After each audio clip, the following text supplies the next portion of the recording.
에, 이번 주는 레크레카 버전이죠. 지난주 우리는 노아의 테바에서 나와서 새로운 열매, 즉 테부아를 맺기 위해서 마른 땅을 밟았습니다.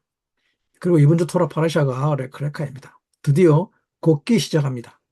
레크레카 주간의 히브리 성서 연구소 하마콩에 오신 여러분들을 환영합니다. 오늘 우리는 창세기 12장부터 17장까지 꽤 많은 분량의 말씀들을 가지고 레크레카라는 파라샤를 그래서 함께 살펴볼 텐데 오늘 본문은 창세기 12장 1절부터 3절 말씀입니다.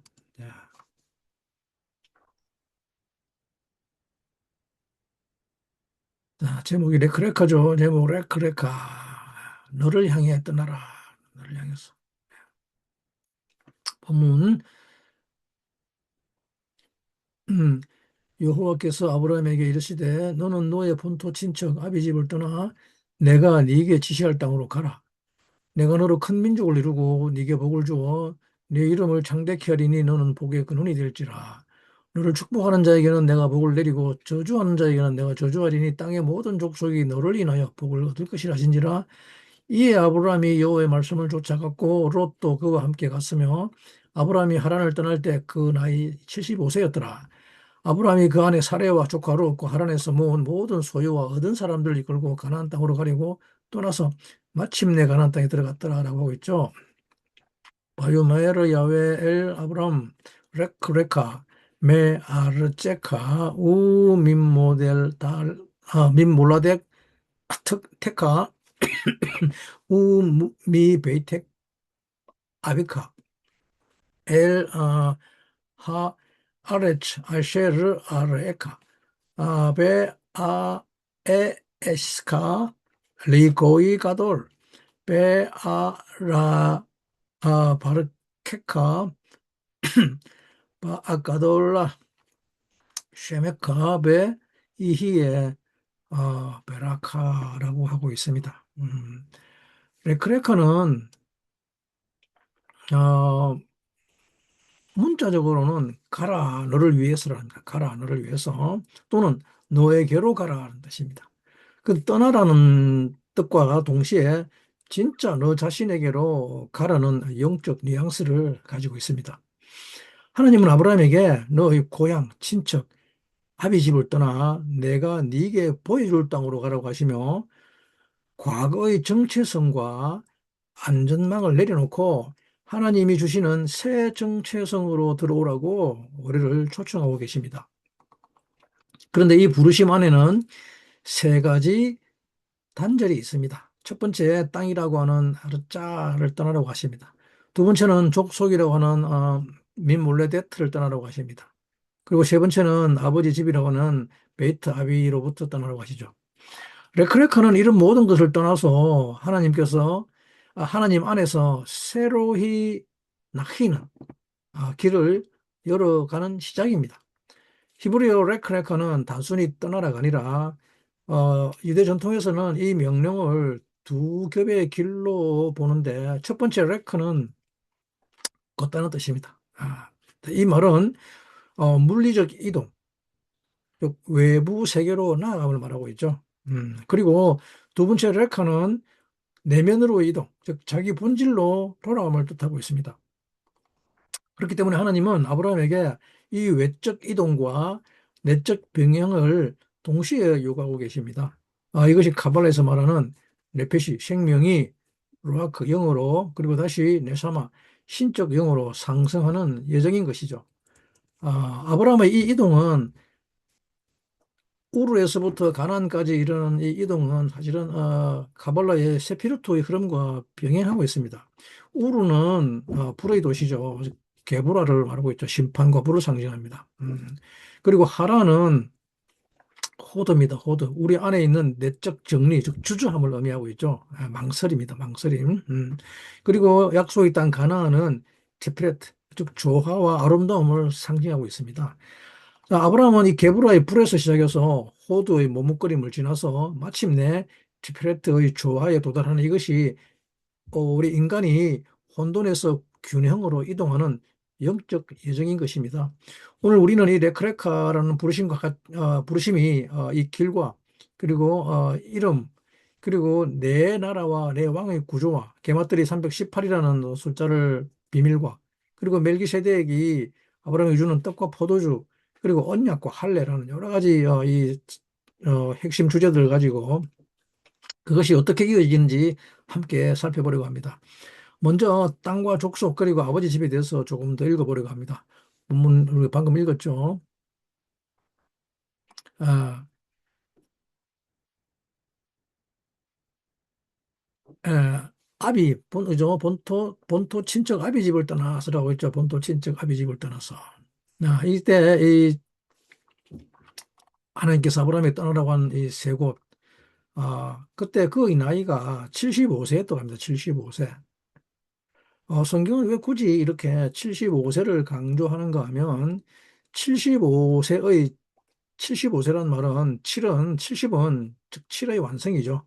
이 땅에서의 완성이죠. 그리고 5는 토라의 오경을 말하고 있는데 이 토라는 즉 하나님의 계시가 인간의 세계 안으로 들어오는 통로를 말하고 있죠. 그러므로 75라는 숫자는 완성된 인간의 시간 위에 하늘의 계시의 질서가 얹혀지는 이제는 자기의 삶이 아니라 하나님의 부르심에 의해서 새롭게 구성되는 순간이라는 뜻입니다. 이 나이는 너는 이미 너의 힘으로 살 수 있는 삶을 충분히 살았다는 뜻으로 해석할 수 있습니다. 근데 바로 그때 하나님이 부르신다는 것은 이 인간의 가능성이 끝난 자리에서 시작되는 은혜를 강조하고 있죠. 근데 이 계시는 그냥 주어지는 정보가 아니라 사람의 삶 전체를 새롭게 짜는 질서이기 때문에 반드시 여기에는 충돌과 분별과 순종의 전쟁을 동반하게 됩니다. 그래서 숫자 5라는 히브리 헤메시는 계시인 동시에 곧 옛 질서와의 결별이며 또 계시를 받은 자가 반드시 치러야 할 영적 전쟁의 선언이기도 합니다. 그 전쟁은 우리가 창세기 14장을 살펴보면 알겠지만은 14장에서 더욱더 선명해지죠. 어, 소돔왕과 싸우는 그 내 나라가 있죠. 내 나라와 내 왕, 즉, 뭐 말의 말과 감정, 또 폭력, 또 체제의 결박, 또 지식의 혼합을 넘어서는 사업이기 때문에 아브라함은 그리고 그 싸움을 138명이라는 싸움을 치르는데 이것은 이 318명이라는 게마트리가 가지는 비밀이죠. 그리고 이 이름의 실체로서의 계시가 전쟁으로 바뀌는 장면을 말하고 있죠. 그렇기 때문에 이 75세의 아브라함은 하나님이 새 이름과 새로운 미션을 주는 첫 자리의 사람이라는 뜻입니다. 그렇게 부르심을 받은 아브라함이 제일 먼저 떠나야 할 곳은 첫 번째, 어, 너희 땅이라 가지고 매 알아 잭 하니까 너희 땅입니다. 너희 땅. 너희 땅. 죄송합니다. 너희 땅. 그리고 이 땅이란 너희 땅이란 말은 무슨 말인가 하면 너의 환경과 문화 그리고 그 경제적 조건을 떠나라고 하는 거죠. 그리고 두 번째로 떠나야 할 곳이 우미 몰라데득한데 출생지라는 거죠. 출생지. 이 뭐냐면 몰라데트는 사회적 관계망이죠. 관계망. 그 육신적 기업과 그 정체성의 관계에서 떠나라고 하시는 것입니다. 그리고 마지막으로 세 번째 떠나라는 것이 우미 베이트 아비카죠. 너의 아버지 집인데 이 아버지 집이란 가문과 혈통의 이야기입니다. 그죠? 우리를 규정해온 그 시스템 코드를 말하고 있습니다. 어, 카발라적으로 이 셋은 우리 안에 있는 구조와 바로 연결되고 있죠. 땅이라는 에르치는 말쿠트의 환경입니다. 즉 우리 눈에 보이는 삶의 세계를 말하며 또 친척 관계라는 몰라데트는 우리 이 넷자크 호드, 예소드에서 형성되는 정체성과 집단 기억을 말하고 있습니다. 이것을 다른 말로 하면 경험과 사연의 언어라고도 하죠. 그리고 아베집이라는 베이트 아부는 그 깊은 예소드와 말쿠트에 각인돼 있는 나는 이런 사람이다라는 자기 이야기를 의미하고 있습니다. 레크레카는 이 셋을 떠나서 하나님이 새롭게 배열하시는 구조, 새로운 셰피라의 흐름으로 들어가는 부르심인 것이죠. 그리고 곧 이어서 하나님은 약속을 주십니다. 아브라함이 약속을 주시는데 먼저 그죠? 내가 너로 큰 민족을 이루게 하고, 그죠? 고이 가돌하고, 또 네게 복을 주며, 네 이름을, 창대케 하리니, 그죠? 쉐메카르, 그죠? 그리고 너는 뭡니까? 브라카, 복의 근원이 될지라, 그러죠. 그리고 땅의 모든 족속이 너로 말미암아 복을 얻을 것이라고 말하고 있는데, 홍수 이후 방주에서 나온 바벨탑을 쌓은 사람들은 스스로의 이름을 세우려고 했습니다. 그러나 아브라함은 이 레크레카의 떠남을 통해서 하나님이 이름을 세워주시는 길로 들어갑니다. 어, 그리고 아브라함은 그 레크레카의 첫 시험으로 들어가죠. 살펴볼 본문은 창세기 12장 10절에서 20절 말씀인데, 본문이 좀 길죠. 그 땅에 기근이 들어 있으므로 아브라함이 애굽에 우거하려 하여 그리로 내려갔으니 이는 그 땅에 기근이 심하였음이라 그러고 있죠. 그히 라ав 바에르츠 바예레다 아브라함 메 미츠라이마 라구르 샴 거기에 그 아리가 위였어 그죠? 키 가베다 하라 그죠? 기근이 심히 그게 심했다 그럽니다. 그죠? 자, 애굽은 풍요의 땅이지만 동시에 우상과 권력 또 두려움의 땅이기도 하죠. 이때 아브라함은 이 자기 아내 사라의 아름다움 때문에 자신이 죽을 것을 두려워해서 파라오에게 너는 나의 누이라고 하라고 말합니다. 여기서 우리는 이 레크레카의 첫 현실을 보게 됩니다. 비록 아브라함은 하나님 부르심을 받았지만 아직도 두려움과 자기 보호 본능 속에서 움직이고 있죠. 그러나 그럼에도 불구하고 하나님은 사라이를 취한 바로의 집에 재앙을 내리시고 아브라함과 사라이를 다시 내보내시며 심지어는 재물까지 가지고 나오게 하십니다. 아, 카발라적으로 이 레크레카의 길은 처음부터 완전한 길이 아닙니다. 하나님이 부르셨음에도 불구하고 레크레카는 은혜가 먼저 있으며 티쿤, 즉 수정은 후에 나타나는 결과로 나타납니다. 하나님의 언약이 먼저 아브라함의 불완전보다 먼저 움직이고 계시죠. 우리도 이런 부르심을 따를 때 두려움과 계산이 남아있는 상태에서 걸어갑니다. 그러나 하나님은 그럼에도 불구하고 우리보다 앞서 언약을 지키시며 그 길을 열어가시겠죠. 이제 그 다음 장면으로 우리가 넘어갈 텐데, 살펴볼 본문은 13장 5절에서 18절까지 본문이 긴데, 어, 자, 롯이 아브라함을 떠난 후에, 그죠, 롯이, 자, 이제 아브라함과 롯의 재산이 많아져서 같은 땅에 함께 있을 수 없게 되었을 때 아브라함은 먼저 롯에게 선택권을 주죠. 그래서 롯은 요단들을 바라보면서 물이 넉넉한 소돔 근처를 선택합니다. 그것은 겉으로 보기에 눈으로 보기에는 최고의 선택지였죠. 롯의 기준은 이 눈에 보이는 비옥함, 즉 말쿠트의 즉각적 풍요로움을 선택합니다. 하지만 아브라함의 기준은 관계와 평화, 그리고 보이지 않는 하나님의 약속을 신뢰하는 양보를 택하죠. 그리고 롯이 떠난 뒤에야 하나님은 비로소 아브라함에게 말하시죠. 롯이 아브라함을 떠난 후에 여호와께서 아브라함에게 이르시되 너는 눈을 들어 너 있는 곳에서 동서남북을 바라보라. 보이는 땅을 내가 너와 내 후손에게 주리니 영원히 이르리라 라고 하고 있죠. 이 구절은 사람이 눈에 보이는 물질적 상실 이후에 비로소 시야가 이 네 방향으로 열리는 것을 나타내고 있죠. 인식의 변화는 이때 나타납니다. 카발라적으로 롯은 말쿠트의 즉각적 풍요를 붙잡지만 아브라함은 이 말쿠트의 상실 세피라, 음, 아, 아, 상위 세피라, 위의 세피라죠. 그 하나님의 약속과 계획을 붙들고 있죠. 그때 하나님은 어, 제일 꼭대기 캐테리에서 말쿠트까지 땅 전체를 언약의 구조를 통해서 보여주고 있습니다. 우리의 선택도 종종 이렇습니다. 눈앞의 풍요로움을 잡을 것인지 아니면 하나님의 약속을 믿고 우리가 양보를 할 것인지 우리는 늘 이 상실을 통해서야 더 넓은 시야가 열릴 때가 많습니다. 그리고 이어서 17절 말씀에 이르기를 뭐라고 하는가 하면 빠져들었네. 제가 읽어드리겠습니다. 너는 일어나 그 땅을 종과 횡으로 행하여 보라 그럽니다. 그리고 내가 그것을 내게 주리라 그럽니다. 다음 구절 생략하겠습니다. 이 구절은 우리가 자주 놓치는 부분이죠. 아, 땅을 주리라고 했으니까 그냥 주시는 줄 알지만 그렇지 않습니다. 히브리 본문은 쿰 히트 할렉입니다. 쿰 히트 할렉. 일어나서 걸어가라 그럽니다. 그 땅을, 아래츠. 일어나 그 땅을 종과 행으로 행하여 보라는 말씀을 꼭 기억하시기 바랍니다. 행하여 보라는 말은 걸어간다는 말입니다. 걷지 않는 땅은 우리가 얻을 수 없다는 말입니다. 그죠? 그리고 이제 창세기 14장 말씀을 다룰 건데, 본문은 창세기 14장 1절에서 12절 말씀인데, 예? 당시에 시날 왕 아무라벨과 엘라살 왕 아리옥과 엘람 왕 그돌라오멜과 고임 왕 다달이 소돔 왕 베라와 고모라 왕 비르사와 아드마 왕 시납과 스보이망 세메벨과 벨라 곧 수알 왕과 싸우니라.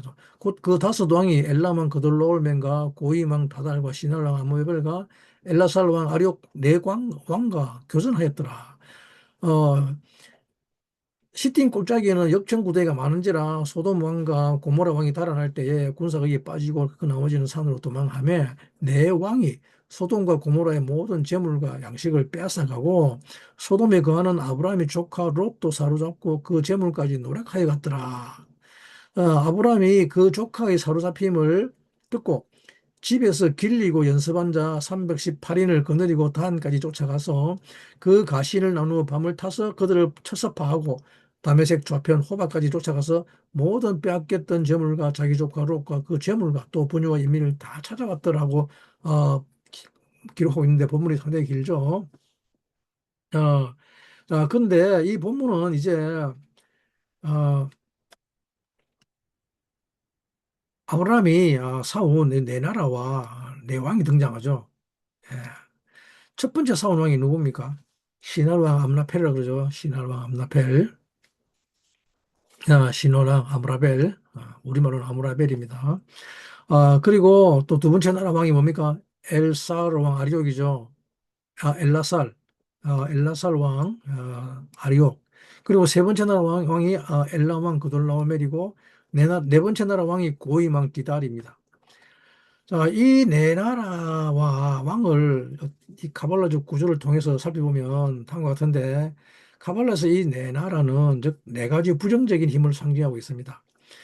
첫 번째 왕 시날 왕의 암라펠이라는 말은 시나르죠, 시나르. 시나르입니다. 시나르. 어, 젊은이가 뭐지, 젊은이. 시나르. 그죠? 시나르. 바벨론 왕입니다. 바벨론 왕인데 시나르는 어, 젊은이의 형상 모습이라 이 말입니다. 그러니까 이 임나벨 뭡니까? 아마르죠. 아마르. 아마르는 뭡니까? 어린 혈기에 어린 언어, 혈기 왕성한 뜻하고 있죠. 이 혈기 왕성한 젊은 시절을 상징하고 있습니다. 이 시기에는 말이 많고 경험은 적고 함부로 말을 막 하는 시기죠. 그리고 그 암라페라는 말은 그 미숙한 말을 대표하는 왕입니다. 아무라는 말하다는 아마르가 어근이죠.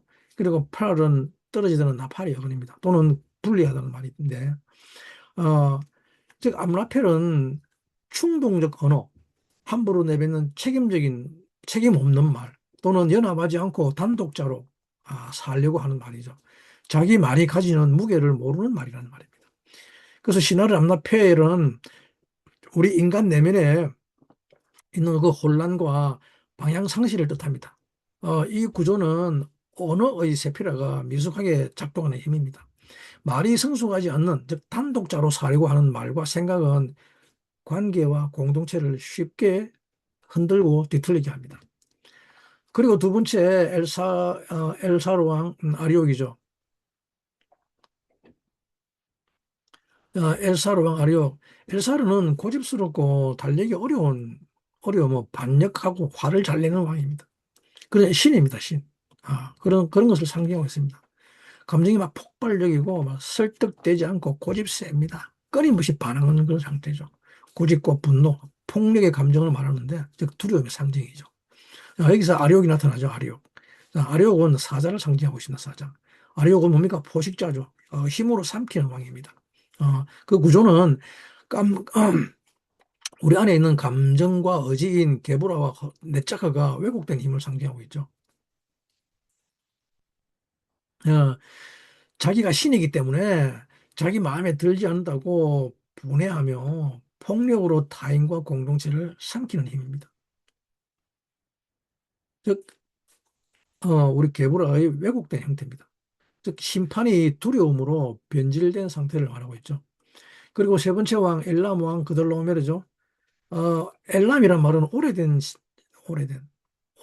올람과 같습니다. 그니 올람. 오래된 체제와 결박, 억압을 뜻하는데, 엘람, 오래된 시간 또는 지속된 체제를 말하고 있죠.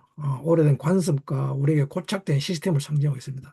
그들로 오면은 뭡니까? 상징적으로 보리단을 짧게 잘라 묶었던 다발을 말하고 있는데, 이 뭔 뜻이냐면 이 오래된 것들을 짧게 잘라가지고 단단히 묶어뒀다는 거죠. 이 구조는 그 우리의 오래된 제도와 습관, 영적 패턴이 사람을 ቋቋ 묶는 힘을 상징합니다. 그것이 전부이냐? 손에 쥔 그게 전부이냐? 가능성을 잘라버리고, 원래 이렇게 사는 거야. 뭐, 새로운 길을 막아버리는 오래된 영을 말하고 있죠. 이거 늙은 왕이라 그러죠. 그래서, 엘라만 그들로메르는 헤세드가 왜곡되어서 지나친 통제로 변한 상태를 말합니다. 아, 이것은 선한 의도가 강압으로 변질될 때 나타나는 클리파죠. 그리고 마지막 네 번째 왕은 고임왕 디달인데 고임왕 디달인데 고임 뭐 나라죠. 고임 이거 열방입니다. 열방. 그리고 디달은 대야죠. 대야 지식입니다. 지식. 그죠? 이 나라 이 이방 나라들의 지식과 문화와 철학의 종합을 말하고 있습니다. 그리고 디달 왕은 그 지식과 세계관을 대표하는 왕을 말하고 있죠. 이 나라는 사람의 머리, 즉 의식 구조를 지배하는 구조입니다. 이 구조는 지식의 세계관인 다트, 호크마, 그리고 비나의 차원에서 진리와 거짓, 하나님의 관점과 이방 관점이 혼합되어서 분별력을 흐리게 하는 힘입니다. 이것은 오늘날의 SNS나 미디어를 말하고 있죠. 온갖 정보와 지식이 흘러남에도 불구하고 전부 다 거짓된 지식과 왜곡된 정보들로 가득 찬 걸 말하고 있습니다. 즉 고임왕 디달은 이 호도와 내차드의 균형이 깨어져서 관계의 파괴와 공동체의 붕괴를 보여주는 클리파입니다. 자, 이 네 나라의 왕들이 연합해서 소돔과 그 주변 도시들을 공격하고 또 롯과 그의 가족들과 재물을 포로로 끌고 갑니다. 자, 이게 전통적으로는 롯의 포로됨은 한 사람의 삶이 이 네 곳에 층에서 묶여버린 상태죠. 언어와 폭력, 지식과 시스템이 다 파괴되어버린 상태를 말합니다. 첫 번째 말이죠. 신할과 암나펠 고지에서 굴복한 언어를 말합니다. 세상에 굴복한 언어. 그리고 두 번째 뭡니까? 감정과 의지죠. 아, 분노, 고집과 분노를 보여주고 있죠. 세 번째는 뭡니까? 시스템과 구조죠. 아, 오래된 시스템과 법 패턴, 습관적 패턴이죠. 네 번째는 지식의 세계관입니다. 이 고이망 디달의 구조에 사로잡힌 우리 의식의 체계를 말하고 있죠. 이 우리의 영적 전쟁은 바로 이 네 개의 층에서 벌어집니다. 레크레카의 사람은 자기 혼자만 길을 떠나는 사람이 아니라 이 네 구조에 묶인 사람을 하나님의 도움으로 빼내오는 사람입니다. 이제 그 아브라함의 반응을 살펴보는데 우리 조금 전에 살펴봤죠. 아, 잠깐만요. 음. 14절 아브라함이 그 조카의 사로잡힘을 듣고 집에서 길리고 연습한 자 318인을 데리고 거느리고 단까지 쫓아가서 라고 있죠. 모든 빼앗겼던 재물과 자기 조카 롯과 재물과 부녀와 인민을 다 찾아왔더라 라고 하고 있습니다. 자, 그래서 롯이 사로잡혔다는 소식을 듣고 아브라함은 길에서 길리고 연습한 자 318명을 데리고 단까지 추적합니다. 자, 이때 히브리어로 집에서 길리운 자를 말하면 하니카브로 하니카브. 하니카브인데 318명이라는 어떤 뜻이냐 그러면 헌신된 언어, 헌신, 봉헌된 자입니다. 봉헌된 자, 헌신으로 훈련된 사람은 318명을 말합니다. 자, 이때 게마트리아 318은 뭐냐 그러면 엘리에젤입니다. 엘리에젤. 엘리에젤, 엘리가 41입니다. 엘리가. 그리고 에젤가 227입니다. 그래서 두 숫자를 합치면 318이 나오는데 엘리에젤은 뭡니까? 하나님이 도우신다죠. 나의 하나님은 도움이다. 나의 하나님은 도움이다. 즉, 이 엘리에제라는 이 318명이라는 말은 실질적인 사람의 숫자가 아니라 하나님이 도우신다는 그 이름의 실체를 말하고 있는 것이죠.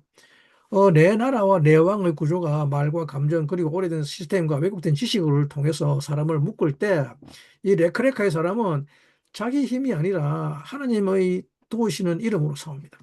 그렇기 때문에 이 롯을 구한 전쟁은 아브라함의 전략이 아니라 엘리에제르 하나님이 도우시는 영의 힘으로 말미암아 이루어진 승리를 말하고 있죠. 저 아브라함이 이 네 왕을 이겼다는 것은 인간 내면의 이 네 가지 부정적 힘을 정복했다는 영적 상징인 것이죠. 저 아브라함이 조카 롯을 구한 것은 아브라함 안에서 잃어버린 그 의식의 조각을 회복한 것이란 말입니다. 그리고 이후에 이 전쟁 이후에 장면으로 넘어가 보는데 14장 17절에서 24절이죠. 아브라함이 그돌라오멜과 그와 함께한 왕들을 파하고 돌아올 때에 소돔 왕이 샤베 골짜기 곧 왕궁에서 나와 그를 영접하였고 살렘 왕 멜기세덱이 떡과 포도주를 가지고 나왔으니 그는 지극히 높으신 하나님의 제사장이었더라. 그가 아브라함의 축복에 가로되 천지의 주제시요 지극히 높으신 하나님이여 아브라함에게 복을 주옵소서. 너의 대적을 네 손에 붙이신 지극히 높으신 하나님을 찬송할지로다 하며 아브라함이 그 얻은 것에서 10분의 1을 멜기세덱에게 주었더라 하고 있죠. 자, 아브라함이 내 왕을 이기고 돌아올 때 살렘 왕 멜키ጼ덱이 떡과 포도주를 가지고 옵니다. 멜키ጼ덱, 나의 왕은 어렵다. 또 나의 왕은 옳은 왕이라는 뜻인데 또 살렘 왕 평강의 왕이라는 뜻이죠. 그는 떡, 즉 레헴과 포도주 야인을 가지고 와서 아브라함을 축복하며 말하고 있죠. 천지의 주제 하나님께서 너를 원수들의 손에서 건지셨다고 하는데 이때 아브라함은 전쟁 노획으로서 10분의 1을 멜키ጼ덱에게 세일주를 드립니다. 레헴은 어, 우리가 그 영적 전쟁을 싸울 때 필요한 양식입니다. 레헴은 빵 또는 양식이지만 싸우다라는 동사 라캄과 전쟁이라는 밀카마와 같은 자음 구조를 가지고 있죠. 예, 예. 그리고 이 카발라적으로 라햄은 단지 생존을 위한 음식이 아니라 싸우면서 존재를 지키는 양식이라는 뜻이죠. 즉 전쟁 속에서 생명을 유지하는 전투의 빵이라는 말입니다. 살레망 멜키ጼ덱이 전쟁 이후에 이 아브라함의 이 레헴을 내밀었다는 것은 너의 전쟁은 의를 위한 전쟁이었고 그 싸움에서 하나님이 너에게 양식을 주셨다는 선언과 같은 것입니다. 자, 그리고 그가 가져온 포도주 야인은 포도주는 성경에서 기쁨과 축제를 상징하지만 우리가 지난주 노아에서 살펴본 것 같이 야인은 카발라의 네 가지 해석 중이죠. 해석층 파라데스와 페사트 또 레메즈 다라시 소드 가운데서 소드 비밀과 연결되는 상징으로 읽었습니다. 즉 야인은 숨겨진 비밀 언약의 내적 깊이를 가리키는 표지인 것이죠. 자, 멜기세덱이 이 포도주를 내밀었다는 것은 이 전쟁과 승리가 단지 네 눈에 보이는 힘과 전략이 아니라 하나님이 준비하신 숨겨진 비밀 속에서 일어난 사건이라는 메시지인 것이죠. 자, 이 두 가지를 우리가 함께 살펴보면 레헴은 의를 위한 영적 전쟁이죠. 싸우며 사는 양식입니다. 존재를 지키는 방이라는 뜻인데 또 야인은 그 싸움과 승리가 하나님의 소드, 비밀 안에서 이루어진 구조 속의 사건이라는 것을 포도주는 상징하고 있죠. 즉, 이 멜키제덱의 떡과 포도주는 신약에서 성천의 원형으로 우리가 읽힙니다. 성천에서 떡과 포도주는 즉 그리스도의 몸과 피, 그리스도의 구속의 비밀에 참여하는 행위를 상징하고 있는데 그렇기 때문에 멜키제덱이 아브라함에게 떡과 포도주를 준 것은 즉 내 나라 내 왕, 즉 이 땅에서의 억압적 구조를 이긴 의로운 전쟁 이후에 하나님의 비밀에 참여하는 자리로 아브라함을 초청하는 장면인 것이죠. 자, 우리 현대 크리스천들이 성찬식에서 떡을 떼고 포도주를 마시는 행위는 즉 그리스도의 비밀, 소드에 접속하는 것이며 그 비밀을 위해서 그 비밀 안에서 싸우는 영적 전쟁에 참여하는 것이란 말입니다. 아브라함은 이 떡과 포도주를 받으며 자기 자신의 승리를 자기 자신의 공로로 돌리지 않고 하나님께서 하셨다는 고백 안으로 들어가죠. 그게 11조입니다. 마세르죠. 자, 이자 멜키세덱 장면 이후에 하나님이 이제 아브라함과 직접 언약을 맺으시는 장면으로 가는데 본문은 15장 1절에서 21절 말씀 보면 상당히 깁니다만은 자,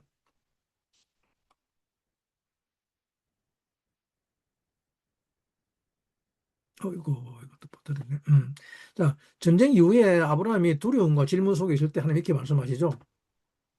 우리도 마찬가지로 두려워 말라 그러죠. 근데 우리도 마찬가지입니다. 왜 두려운가 하면 다 주고 나면 어떻게 살리라는 막막함이 있을 때가 있습니다. 하지만 하나님은 아브라함아 두려워하지 말라. 나는 네 방패요. 네의 지극히 큰 상급이라 그럽니다. 내가 즉 네의 상급이라 그럽니다. 그리고 아브라함은 여전히 자식이 없는 상태에서 이렇게 고백하죠. 주 여호와여 나는 자식이 없으니 내 후사는 집에서 길리온 저 엘리에세르가 아닙니까? 라고 자 하나님께서 말씀하시죠. 그 사람이 네 상속자가 아니라 네 몸에서 날 자가 네 상속자가 될 것이라고 합니다. 자, 그리고 아브라함을 밖으로 데리고 나가셔서 하늘의 별을 보며 말씀하시죠. 네 자손이 이와 같으리라. 그리고 아브라함은 그 말씀을 믿고 하나님은 그 믿음을 그의 의로 여기셨습니다. 짜데크. 그게 소망이다 말입니다. 소망. 뜻이란 말이에요. 뜻. 예? 그리고 그 이후에 이어지는 언약 의식은 아주 중요하죠. 하나님은 아브라함에게 몇 가지 동물을 준비하게 하시고 그들을 둘로 쪼개고 서로 마주보게 놓고 그리고 해질 때에 아브라함을 깊게 잠재운 후에 연기나는 화로와 횃불이 그 짐승 사이를 지나갑니다. 고대 중동에서 언약 체결 방식에서 언약 당사자가 짐승 사이를 지나가며 내가 언약을 깨면 이 짐승과 같이 될 것이라고 선언하죠. 여기서 하나님은 친히 그 사이를 지나가십니다. 이것은 가발적으로 말하면 그것은 하나님은 자신의 빛, 횃불과 자신의 무게, 연기를 찢어진 육체 사이로 통과시키면서 이 언약은 내가 지겠다고 말씀하시며 하나님이 자기의 생명으로 서명하시는 장면이죠. 연기 나는 환호는 계부라, 심판과 정화, 고난을 상징하고 있죠. 그리고 타는 횃불은 헤세드, 자비, 빛, 약속의 상징을 나타내고 있습니다. 이 두 상징이 함께 지나간 것은 하나님의 언약이 자비와 심판의 균형 위에 세워졌음을 의미하고 있습니다. 카발라에서는 이것을 두 기둥의 통합이라 그럽니다. 즉 티페레트 언약이라 그럽니다. 이때 하나님은 이스라엘의 미래를 예언하시죠. 네 후손들이 400년 동안 이방 땅에서 나그네가 될 것이며 너희들이 압제를 받을 것이나 그러나 큰 재물을 가지고 그곳에서 나올 것이며 결국 약속의 땅을 상속하게 될 것을 말씀하십니다. 자, 레크레카의 길은 한 사람의 개인적 예정에서 시작하지만 언약은 이미 민족과 역사 전체를 품고 움직인다는 것을 우리가 알 수 있죠. 자, 이제 다음 장면으로 넘어가는데 본문은 16장이죠. 16장 제가 빠뜨린다. 자, 16장 읽어드립니다. 그죠? 사라이는 여전히 이삭을 아직까지 아이를 낳지 못합니다. 그녀는 그래서 이집트 여종 하갈을 통해서 아들을 얻으려고 하죠. 그리고 하갈이 잉태하자 주인인 사라이를 멸시하게 되고 사라의 학대 때문에 광야로 도망칩니다. 그 광야에서 여호와의 사자가 하갈을 만나서 네가 어디서 왔으며 어디로 가느냐고 물을 때 그리고 하갈에게 말하죠. 네가 여주인에게 돌아가서 그 손아래에 복종하라 그럽니다. 내가 네 씨를 크게 번성하여 그 수가 많아서 셀 수 없게 하리라고 하시는데 이때 하갈의 아들 이스마엘에 대한 약속이 주어지죠. 그리고 하갈은 하나님을 엘로이, 즉 나를 보시는 하나님이라고 부르고 있죠. 나를 보시는 하나님. 즉 이스마엘의 탄생은 네차크의 힘입니다. 네차크. 네차크는 승리와 지속이죠. 승리. 네차크는 다름 아닌 인간의 노력과 인간의 힘, 인간의 생명을 상징하는 세피라인데 그렇기 때문에 이스라엘은 인간적 방식으로 얻은 결과를 상징하고 있습니다. 그러나 하나님은 아브라함에게 더 높은 차원의 약속을 준비하고 계시죠. 레크레카의 여정 속에서도 하나님은 언약 중심에 있는 아브라함뿐만 아니라 옆에서 밀려는 여종, 아직 태어나지 않은 아이까지 보시는 분입니다. 비록 이 여종이 우리의 육신을 말할지라도 말입니다. 카발라적으로 하나님은 상위의 세페다에서 움직이지만 말구트의 가장 낮은 자리인 광야의 여인까지 그 시선을 두고 계십니다. 이제 17장으로 갈 건데 17장 본문 1절 14절입니다. 그죠? 야곱이 아브라함이 99살 되었을 때 하나님은 자신을 엘샤다이 전능하신 하나님으로 나타내시 말씀하십니다. 나는 전능한 하나님이라. 너는 내 앞에 행하여 완전하라 그러는데 이때 전능하다는 말은 무슨 말일까요? 여러분들이 생각하는 전능은 어떤 전능입니까? 전능이라는 샤다이는 가슴 또는 유방이라는 말입니다. 물론 들판이라는 뜻도 있지만 자, 갓난아이가 이 땅에 새로운 생명으로 태어날 때 그 아이에게는 엄마의 젖가슴이 전능일 것입니다. 그러므로 엘샤다이라는 말은 양육하시는 하나님이라는 말입니다. 우리가 이제 레크레카는 아브라함에게 젖으로 양육하는 하나님으로 나타나셨습니다. 이름이 바뀌었죠. 아브라함으로. 그리고 내가 내 언약을 나와 너 사이에 두고 너를 크게 번성하게 하리라 고 하시는데 이때 중요한 변화가 일어나죠. 내 이름을 아브라함이라 하지 말고 아브라함이라 하라 그러는데 이는 내가 너를 여러 민족의 아버지라고 만들었어 그죠? 아브하몬 하고임이죠. 아브라함은 고귀한 높여진 아버지라는 뜻인데 한 가문의 아버지인데 아브라함은 하나님이 직접 설명하셨듯이 여러 민족의 아버지라 열방의 아버지라는 뜻이 되어버립니다. 이때 아브라함에게 히브리 한 글자가 주어지죠. 헤이가 주어집니다. 헤이가 아브라함 안에 들어갑니다. 이 자음은 숨, 호흡, 또 바람의 소리를 품은 글자죠. 이 헤이는 하나님의 숨의 흔적을 나타내는 글자입니다. 전통적으로 야훼의 이름 두 번째 헤이가 있는데 첫 번째 헤이가 아브라함에게 주어집니다. 즉 아브라함은 자기 가문의 아버지에서 하나님의 숨이 들어간 아브라함, 열방을 낳는 영적 아버지로 재구성되어 버립니다. 이름의 변화는 단순히 호칭의 변화가 아니라 존재의 구조적 변화를 말하고 있습니다. 마찬가지로 사라에게도 사레로 이름이 바뀌죠. 네 아내 사레는 그 이름을 사레라 부르지 말고 사라라 하라 그러죠. 내가 그에게 복을 주어 그로 하여금 여러 민족의 어머니가 되게 하리라 그럽니다. 자, 사레는 제라를 낳지 못하는 여인에서 열국의 어머니로 정체성이 바뀌게 됩니다. 야훼의 이름 중 두 번째 헤이가 사라에게 주어집니다. 이때 하나님은 아브라함에게 할례를 언약의 표징으로 명령하시죠.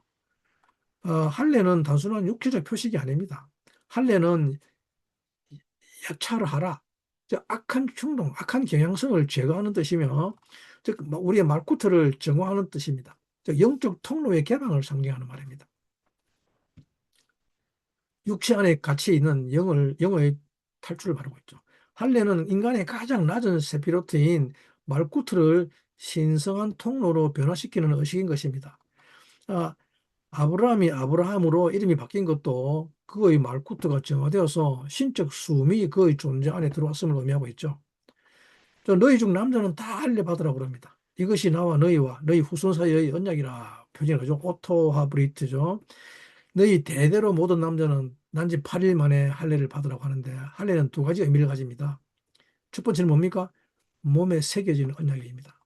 언약은 머릿속 신념이나 마음의 감정이 아니라 몸, 그것도 생명을 낳는 기관에 새겨지는 현실적인 관계라는 말입니다. 이것은 즉 내 태부와는 내 언약 아래에 있다는 뜻이죠. 그리고 할례는 말구트와 연결됩니다. 카발에서 말구트는 현실, 곧 우리 몸, 역사, 세대가 자리 잡는 가장 아래층의 세피라죠. 상위의 세피라에서 흘러온 빛이 실제 몸과 우리의 가정과 그리고 역사 속으로 연결되는 자리가 바로 말구트입니다. 할례는 그 말구트, 그 가장 낮은 자리, 가장 물질적인 자리에 하나님의 언약 표시를 새겨넣는 행위죠. 자, 이것은 위에서 온 빛이 우리 몸과 세대까지 내려왔다는 뜻입니다. 그죠? 그리고 이삭의 탄생을 예고하죠. 아브라함은 99세에 자신과 집안 모든 남자에게 즉시 할례를 행하게 합니다. 언약은 생명의 수준을 넘어서 몸과 세대의 수준으로 응답됩니다. 살펴보면 17장 19절 22절인데 하나님이 가라사대 아니라 내 아내 사라가 정녕 네게 아들을 낳으리니 너는 그 이름을 이삭이라 하라. 내가 그와 내 언약을 세우리니 그의 후손에게 영원한 언약이 되리라. 이스마엘에게 이르노는 내가 네 말을 들었나니 내가 그에게 복을 주어 생육이 중다하여 그로 크게 번성케 할지라. 그가 12방백을 낳으리니 내가 그로 큰 나라가 되게 하려니와 내 언약은 내가 명년 이 기간에 사라가 내게 아들과 이삭과 세우리라. 하나님이 아브라함과 말씀을 마치시고 그를 떠나 올라가셨더라고 하고 있죠. 자, 하나님은 사라가 이삭을 낳을 것을 말씀하십니다. 그리고 사라가 낳은 아들과 나의 언약을 세우리라 하고 올라가십니다. 이삭은 티페르트의 상징입니다. 조화와 아름다움이죠. 아브라함은 헤세드를 상징하고 사라는 게브라를 상징하고 있습니다. 이 두 힘이 조화를 이룰 때 비로소 티페르트 이삭이 태어납니다. 자, 이삭은 인간의 노력으로 얻은 결과가 아니라 신적 균형의 열매인 것이죠. 자, 레크레카 포션 전체를 카발로적 구조로 한번 묶어보면 첫 번째 길이죠. 길, 레크레카, 가라, 너를 위해서 또는 네가 되어야 할 노예계로라고 했죠. 땅과 족속과 아버지 집을 떠나서 하나님이 새 구조 속으로 보여줄 새 구조 속으로 들어가는 부르심인 거죠. 두 번째는 이름입니다. 아브라함에서 아브라함으로, 사라에서 사라로, 한 가문의 아버지에서 하나님의 숨이 들어간 열방의 아버지로 재구성되고 있습니다. 이렇게 이름이 바뀔 때 우리 존재의 구조, 세피라의 베일이 바뀌어버립니다. 세 번째 전쟁입니다. 내 나라와 내 왕이죠. 그리고 318이라는 계말들이 엘리에젤, 그리고 멜기ጼ덱인데 첫 번째 왕이 뭡니까? 시날로 암마펠, 미숙한 언어입니다. 두 번째 나라는 뭡니까? 엘리야살, 우리의 분노와 고집스러운 분노와 폭력의 감정. 그리고 세 번째 나라는 뭡니까? 엘라만 그들로오멜, 오래된 체제, 즉 시스템, 그리고 습관의 결박을 말하고 있죠. 그리고 네 번째 나라 왕은 뭡니까? 고이망 디달이죠. 이방 지식과 세계관의 혼합입니다. 그리고 지식의 혼란 상태를 말하고 있죠. 혼돈. 오늘날 나타나고 있는 넘쳐나는 지식과 왜곡된 정보를 흘려보내는 구조를 말하고 있습니다. 로스의 포도렘은 이 말과 감정, 그리고 사회 구조와 지식, 이 내층에서 사람의 삶이 묶여 있는 상태를 보여준 것이죠. 게마트리아 318, 엘리에젤, 하나님이 도우신다는 이름값입니다. 자, 이것은 영적 전쟁의 승리는 숫자가 아니라 엘리에젤의 이름에서 나온다는 것을 알려주고 있죠. 그리고 멜기ጼ덱의 레헴과 야인은 비밀에 참여하는 떡과 포도주, 즉 성찬의 원형을 보여주고 있죠. 그리고 그 언약 사이를 지나가는 짐승 사이를 지나가는 하나님 언약을 세우십니다. 노아의 포션에서 하나님은 방주 안에서 씨를 보존하시고 홍수 후 새 땅에서 태부화를 낳게 하셨습니다. 그리고 레크레카 포션에서 하나님은 그 시인 아브라함을 새로운 길로 내어 보내서 레크레카 하시며 아브라함이라는 이름으로 새롭게 하시고 내 왕과의 전투를 통해서 비밀에 참여하는 언약 브리트를 받고 몸에 할례까지 하는 어, 세계 구조를 다시 짜게 시작했었죠. 음. 자, 오늘 결론입니다. 너를 위해 떠나라. 아래까지 새로워져라 그러죠. 자, 레크레카의 메시지는 오늘 우리에게 이렇게 들리고 있습니다. 너를 위해 떠나라. 옛 구조에서 나와서 하나님이 부르시는 새 구조로 들어오라고 하시는데 땅과 족속과 아버지 집에서 떠나는 것은 때로는 상실과 불안처럼 보입니다. 그러나 그 길 끝에서 하나님은 우리의 이름을 바꾸시고 우리의 전쟁을 의와 평강의 자리로 옮기시고 즉 우리의 몸과 세대까지 언약의 빛으로 새롭게 하십니다. 그 길은 처음에는 상실처럼 보여도 결국 그 길이 너에게 참된 유익이 된다고 말씀하십니다. 하나님은 아브라함을 땅과 족속 그리고 아버지 집에 떠나게 하시고 내 나라 내 왕의 구조와 싸우게 하시고 밀키ጼ덱의 떡과 포도주를 받게 하시고 이름을 바꾸고 몸에 언약을 새기시는 분입니다.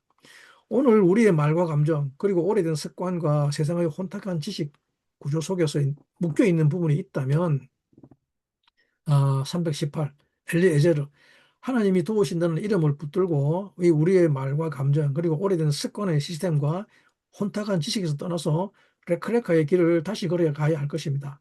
그리고 멜키ጼ덱의 떡과 포도주의 비밀인 그리스도의 성찬 속에서 그 비밀에 참여하고 그 비밀을 위해서 싸우는 새 사람으로 다시 세상 속으로 나가야 할 것입니다. 하나님이 아브라함에게 너를 향해서 떠나라고 부르셨던 것처럼 이 시간 오늘 우리에게도 너를 위해 너 자신에게로 우리가 되어야 할 참 나를 향해서 내가 보일 땅으로 가라고 부르시는 그 음성 앞에서는 여러분들 되기를 간절히 간구하고 축복합니다. 감사합니다.